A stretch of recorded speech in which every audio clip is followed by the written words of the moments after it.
সামুদ জাতি আল্লাহকে সরাসরি চ্যালেঞ্জ করেছিল। তারা বলেছিল, তোমার শক্তি যদি সত্যিই হয় তবে এই পাথর ভেঙে আমাদের জন্য একটা জীবন্ত উট বের করে দেখাও।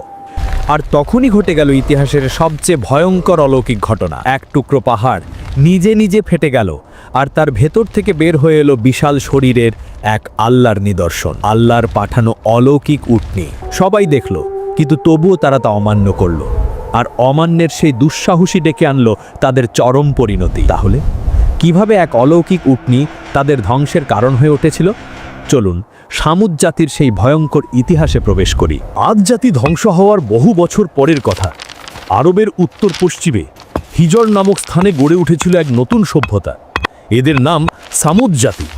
আল্লাহ রব্বুল আলামিন এই জাতিকেও দিয়েছিলেন অকল্পনীয় শারীরিক শক্তি। তারা এতটাই শক্তিশালী ছিল যে সমতল ভূমিতে ইট পাথর দিয়ে বাড়ি বানিয়ে তাদের মন ভরত না।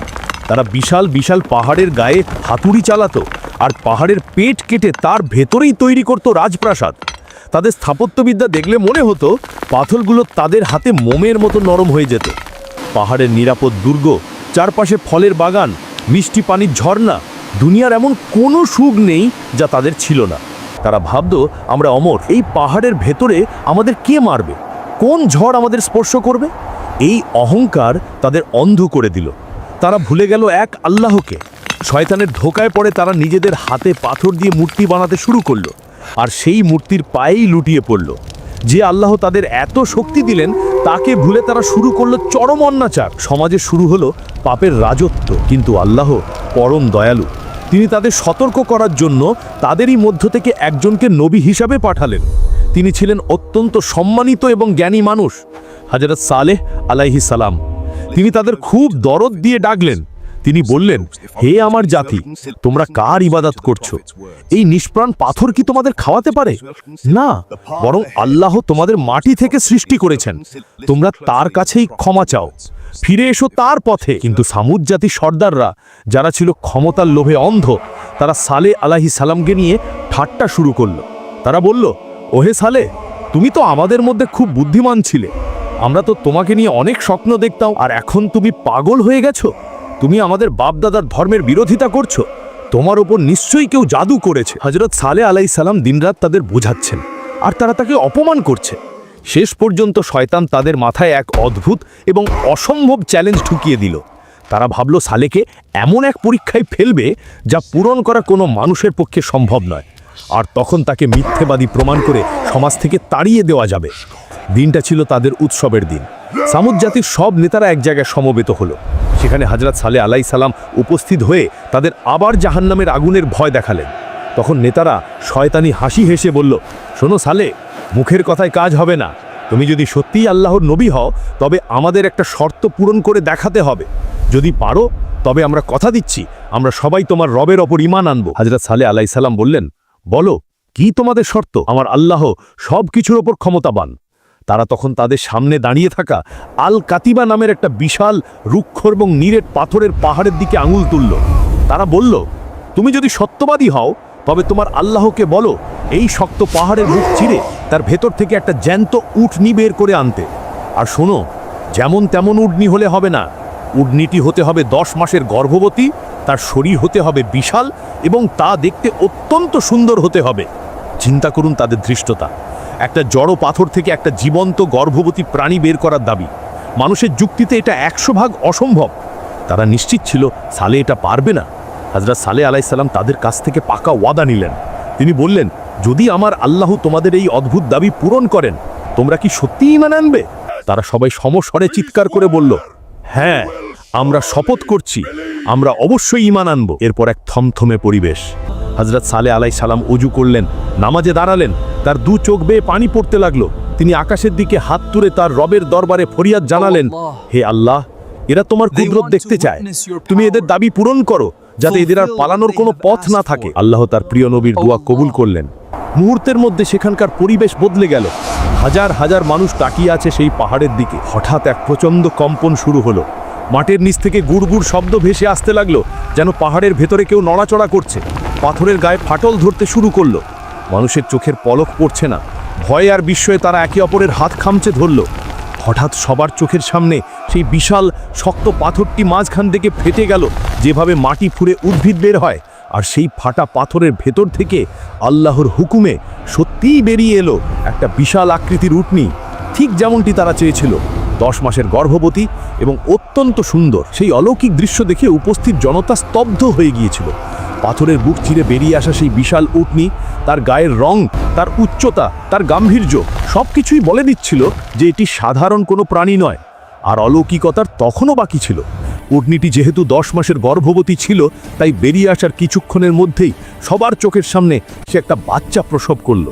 সেই বাচ্চাটিও ছিল মায়ের মতোই বিশাল এবং হুবহু মায়ের আকৃতির। হযরত সালেহ আলাইহিস সালাম তখন সেই কাঁপতে থাকা জনসমুদ্রের দিকে তাকালেন। তার চোখে ছিল বিজয়ের আভা। তিনি উচ্চ স্বরে বললেন, হে আমার জাতি, এই দেখো আল্লাহর সেই নিদর্শন। তোমরা যা চেয়েছিলে আল্লাহ তাই দিয়েছেন। এখন তোমরা তোমাদের ওয়াদা রক্ষা করো, আল্লাহর প্রতি ঈমান আনো। কিছু মানুষ, বিশেষ করে যারা দুর্বল এবং সত্য সন্ধি ছিল, তারা সেই দৃশ্য দেখে আর দ্বিমত করল না। তারা সাথে সাথে ঈমান আনলো। তারা বলল, আমরা সাক্ষ্য দিচ্ছি আল্লাহ ছাড়া কোনো মাবুদ নেই এবং সালেহ আল্লাহর সত্য নবী। কিন্তু ওই যে সমাজের নেতারা, যাদের অন্তরে ছিল অহংকার আর হিংসা, তারা এই স্পষ্ট মোজেজা দেখার পরেও শয়তানের ধোঁকা থেকে বেরোতে পারল না। তারা নিজেদের মধ্যে ফিসফিস করতে লাগলো। তারা বলল, এটা নিশ্চয়ই কোনো জাদু। সালেহ আমাদের চোখের ওপর জাদু করেছে। পাথর থেকে উট বেরোয়া কি সম্ভব? এটা চোখের ধাঁধা ছাড়া আর কিছুই না। ভাবুন একবার, সত্য তাদের সামনে সূর্যের মতো স্পষ্ট, তবুও তারা তা মানতে নারাজ। হযরত সালেহ আলাইহিস সালাম তাদের মনের অবস্থা বুঝতে পারলেন। তিনি তাদের কঠোরভাবে সতর্ক করে দিলেন। তিনি বললেন, শোনো, আল্লাহ তোমাদের জন্য এই উটনিকে পরীক্ষা হিসাবে পাঠিয়েছেন। সাবধান, খবরদার, কেউ এর গায়ে একটা টোকাও দেবে না, কেউ একে কোনো কষ্ট দেবে না। যদি তোমরা এর কোনো ক্ষতি করার চেষ্টা করো, তবে মনে রেখো, আকাশ থেকে এমন আযাব নেমে আসবে যা থেকে তোমরা কেউ বাঁচতে পারবে না। এরপর আল্লাহ রাব্বুল আলামিন তাদের জন্য একটা বিশেষ নিয়ম ঠিক করে দিলেন। সেই এলাকায় পানি খাবার জন্য একটাই কূপ বা ঝর্ণা ছিল। আল্লাহ সালেহ আলাইহিস সালামের মাধ্যমে জানিয়ে দিলেন, পানির ভাগ হবে পর্যায়ক্রমে। একদিন এই বিশাল উটনি পানি পান করবে, আর সেই দিন তোমরা বা তোমাদের কোনো পশু পানি নিতে পারবে না। আর পরের দিন তোমরা সবাই পানি নেবে, সেই দিন উটনি পানি খাবে না। কি অদ্ভুত পরীক্ষা! যেদিন উটনি পানি খেত, সে একাই পুরো ঝর্ণার পানি শেষ করে ফেলত। একটা ফোঁটা পানিও বাকি থাকতো না। সামুদ জাতির লোকেরা অবাক হয়ে তাকিয়ে দেখত। কিন্তু আল্লাহর রহমত দেখুন, বিনিময় সেই উটনি তাদের কি দিত। যেদিন সে পানি খেত, সেদিন সন্ধ্যায় সে তার 2 পা ফাঁক করে দাঁড়িয়ে যেত, আর সামুদ জাতির হাজার হাজার মানুষ এসে সেই উটনির দুধ দহন করত। তাফসিরের কিতাবে এসেছে, সেই উটনি এতটাই বরকতময় ছিল যে তার ওলান থেকে এত দুধ বের হতো যে পুরো শহরের সব মানুষ খেয়ে পাত্র ভরে জমা করে রাখত, তবুও দুধ শেষ হতো না। এইভাবেই দিন কাটতে লাগলো। উটনিটি আল্লাহর নিদর্শন হয়ে সেই জনপদে চড়ে বেড়াতো। সে যখন কোনো সরু রাস্তা দিয়ে যেত, মানুষ ভয়ে রাস্তা ছেড়ে দিত। সে যখন কোনো পাহাড়ের পাশ দিয়ে হাঁটত, অন্য গবাদি পশুরা ভয়ে পালিয়ে যেত। এই দৃশ্য সামুদ জাতির অহংকারী নেতাদের সহ্য হলো না। তাদের মনে হলো এই উটনি তাদের পরাজয়ের প্রতীক। যতদিন এই উটনি বেঁচে থাকবে, ততদিন তাদের মাথা নত করে থাকতে হবে, ততদিন তাদের সালেহের কথা মেনে চলতে হবে। তাদের অন্তরে হিংসার আগুন জ্বলে উঠল। তারা গোপনে মিটিং করল। শয়তান তাদের কুমন্ত্রণা দিল, তোমরা কি সারা জীবন এই উটের গোলামি করবে? একদিন পানি খাবে আর একদিন পিপাসায় থাকবে। চলো একে দুনিয়া থেকে সরিয়ে দিই। উটও থাকবে না, আর সালের জারিজুরিও শেষ হয়ে যাবে। শহরের এক প্রান্তে বাস করত 2 অত্যন্ত খারাপ নারী। একজনের নাম ছিল সাদুক, আরেকজনের নাম উনাইজা। তারা ছিল ধনী এবং সুন্দরী, কিন্তু ইসলামের ঘোর শত্রু। তারা ঘোষণা দিল, যে পুরুষ এই উটনিকে হত্যা করতে পারবে, আমরা আমাদের নিজেদের এবং আমাদের সব সম্পদ তাকে দিয়ে দেব। এই লোভে পড়ে এবং নেতাদের উস্কানিতে শহরের 9 জন কুখ্যাত তন্ত্রী একজোট হলো। কোরআনে এদের কথা উল্লেখ করে আল্লাহ বলেছেন, সেই শহরে ছিল 9 জন ব্যক্তি, যারা পৃথিবীতে ফাসাদ বা দাঙ্গা হাঙ্গামা সৃষ্টি করত এবং কোনো ভালো কাজ করত না। এই 9 জনের নেতা ছিল কুদার বিন সালিফ। সে ছিল লাল গায়ের রঙের, নীল চোখের এবং অত্যন্ত নিষ্ঠুর প্রকৃতির এক লোক। তাকে বলা হয় ইতিহাসের অন্যতম হতভাগ্য ব্যক্তি। তারা গভীর রাতে এক গোপন গুহায় বসে পরিকল্পনা করলো। তারা ঠিক করলো, কাল যখন উটনি পানি খেয়ে ফিরবে, তখন পাহাড়ের চিপায় লুকিয়ে থেকে তার উপর হামলা করবে। পরদিন সূর্য তখনও ঠিকমতো ওঠেনি, বাতাস ছিল থমথমে। উটনিটি তার বাচ্চাকে নিয়ে পানি খেয়ে হেলতে দুলতে ফিরে আসছিল। সে জানতো না যে মানুষের উপকারের জন্য সে দুধ দেয়, সেই মানুষই আজ হাতে তলোয়ার নিয়ে তার রক্ত ঝরানোর জন্য অপেক্ষা করছে। রাস্তার এক বাঁকে, যেখানে পাহাড়ের আড়াল ছিল, সেখানে লুকিয়েছিল সেই 9 জন ঘাতক। যেই উটনিটি তাদের কাছাকাছি এলো, হঠাৎ একজন তার দিকে তীর ছুড়ল। তীরটি উটনির পায়ে বিঁধল। যন্ত্রণায় উটনীটি চিৎকার করে উঠল। সে পালানোর চেষ্টা করলো, কিন্তু তখনই সেই দলের সর্দার নিষ্ঠুর কুদার বিন সালিফ তলোয়ার নিয়ে লাফিয়ে পড়ল। সে উটনির পেছনের পায়ের রগ বা পেশি তলোয়ারের এক কোপে কেটে ফেলল। বিশাল শরীরে সেই উটনিটি ধড়াস করে মাটিতে পড়ে গেল। তার আর্তনাদে আকাশ বাতাস কেঁপে উঠল। এরপর বাকি সন্ত্রাসীরা পঙ্গপালের মতো তার উপর ঝাঁপিয়ে পড়ল। একের পর এক তলোয়ারের আঘাতে আল্লাহর সেই পবিত্র নিদর্শন, সেই মাসুম প্রাণীটিকে তারা নির্মমভাবে জবাই করে ফেলল। রক্তে ভেসে গেল সেই পাহাড়ের মাটি। আর সেই দৃশ্য দেখে উটনির ছোট বাচ্চাটি ভয়ে চিৎকার করতে করতে পাহাড়ের ওপর উঠে গেল। তাফসির কারকগণ বলেন, বাচ্চাটি পাহাড়ের চূড়ায় উঠে আকাশের দিকে মুখ করে 3 বার চিৎকার করেছিল, যেন সে তার রবের কাছে নালিশ জানাচ্ছিল, হে আল্লাহ, ওরা আমার মাকে মেরে ফেলেছে। এই জঘন্য কাজটি করার পর তাদের ভয় পাওয়ার কথা ছিল, কিন্তু না, তাদের স্পর্ধা দেখুন। তারা উটনির মাংস কেটে ভাগ করে নিল। তারপর হাসতে হাসতে হযরত সালেহ আলাইহিস সালামের কাছে এলো। তাদের হাতে তখন রক্তের দাগ। তারা সালেহ আলাইহিস সালামকে ব্যঙ্গ করে বলল, ওহে সালেহ, তুমি তো বলেছিলে এই উটকে মারলে আযাব আসবে। এই দেখো, আমরা একে মেরে ফেলেছি। কই তোমার আযাব? কই তোমার সেই অদা? তুমি যদি সত্য নবী হও তবে নিয়ে আসো সেই ধ্বংস। আমরা এখানে দাঁড়িয়ে আছি। হযরত সালেহ আলাইহিস সালাম যখন সেই মৃত উটনির ছিন্ন ভিন্ন দেহ দেখলেন, তার বুক ফেটে কান্না এলো। তিনি বুঝতে পারলেন এরা তাদের নিজেদের ধ্বংসের পরোয়ানায় সই করে দিয়েছে। তিনি তাদের দিকে তাকিয়ে অত্যন্ত ভারী কণ্ঠে শেষবারের মতো একটি সতর্ক বার্তা দিলেন। তিনি বললেন, তোমরা আল্লাহর সীমা লঙ্ঘন করেছ। ঠিক আছে, তোমরা যখন আযাব চেয়েই নিয়েছ, তবে শুনে রাখো, তোমাদের হাতে আর মাত্র 3 দিন সময় আছে। নিজেদের ঘরে ভোগবিলাস করে নাও। 3 দিন পর আল্লাহর ওয়াদা সত্য হয়ে তোমাদের সামনে হাজির হবে, আর আল্লাহর ওয়াদা কখনো মিথ্যা হয় না। হযরত সালেহ আলাইহিস সালামের সেই 3 দিনের আলটিমেটাম শোনার পর সামুদ জাতির নেতারা অট্টহাসিতে ফেটে পড়ল। তারা বলল, 3 দিন? বাহ, আমরা তো আজকেই তোমাকে শেষ করে দেব। তারা পরিকল্পনা করল আজ রাতেই তারা সালেহ আলাইহিস সালাম এবং তার পরিবারকে হত্যা করবে। কিন্তু তারা জানতো না, আল্লাহ যখন কাউকে রক্ষা করেন, পৃথিবীর কোনো শক্তি তাকে স্পর্শ করতে পারে না। তারা যখন নবীর ঘরের দিকে এগোচ্ছিল, আসমান থেকে ফেরেশতারা পাথর বর্ষণ করে সেই ষড়যন্ত্রকারীদের সেখানেই ধ্বংস করে দিল। এটা ছিল মূল আযাবের পূর্ব লক্ষণ। তারপর শুরু হলো সেই ভয়ঙ্কর কাউন্টডাউন। প্রথম দিন বৃহস্পতিবার ভোর হলো।